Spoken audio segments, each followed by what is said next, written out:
So we're doing a little bit of maintenance on these grapevines I'm using to provide afternoon shade. And you can see it's getting really heavy. So I thinned a whole bunch out. It's getting really heavy and pulling this over. There's a whole bunch of shepherd hooks pulling it back, but I'm gonna pull it even more and straighten this as much as I can. But a whole bunch of grapes this year, just beautiful leaves too. Take a look at all the grapes, the whole way through. You just gotta shake it a little bit.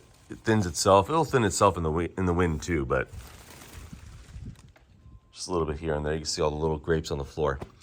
To try to thin it out a bit, I might even cut some of these clusters back a bit so these grapes, when they get ripe, don't get really heavy. But this needs to move back as much as possible. I gotta zoom out for this, but look at how beautiful these leaves are. Look at this leaf. Oops, sorry, too close. Isn't that amazing? Just love it. Gotta wash all these. See if we'll use them. Stuffed grape leaves. Happy gardening, everybody. Keep you updated. Bye.